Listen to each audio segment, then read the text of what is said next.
बाण कारोबार उपरे रोक लगाइबा लागि पुलिस पक्षरु बड़ धरणर चढ़ाऊ करा जायछि। आज सकाळु सकाळु गंजाम जिला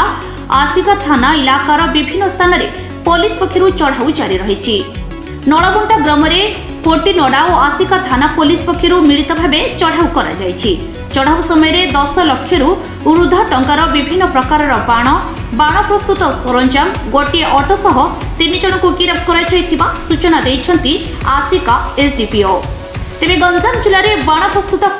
नळगंटा ग्राम परिचित थिबा बेले दीपावली पूर्व ग्रामर विभिन्न बाण प्रस्तुत स्थान और गोदाम रे पुलिस चढ़ाऊ करी सफलता पाइछि। प्रथम समस्त को शारदीय दुर्गा पूजार अभिनंदन। आमर से दुर्गा पूजा स्पेशल ड्राइव चली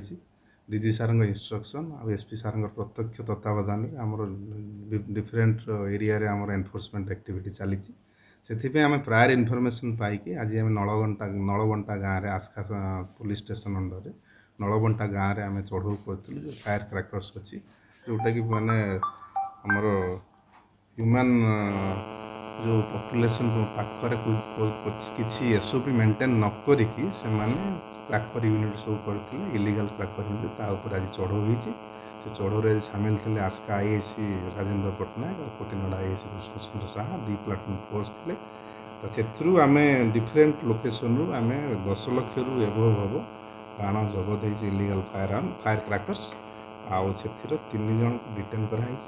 गोटे ऑटो सीज हो 4 ट्रिप जो तीक्ष अभियान आसिक रही लीगल एक्शन इनिशिएट डेफिनेटली आम जो इनफॉरमेशन पाइबू एटा रेगुलर अफेयर आम चढ़ाऊ से परवर्ती स्टेज बर्तमान तो आम केस हम परवर्ती स्टेज कौन हम इंस्ट्रक्शन जनईदेव आम पूरा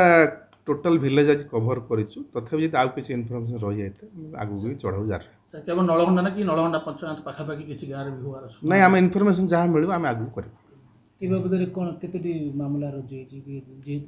जस्ट इनिशियल प्रोसेस मामला रुजु गंजाम आसिकारू रंजित कुमार पोलाइन को रिपोर्ट अंजना टीवी।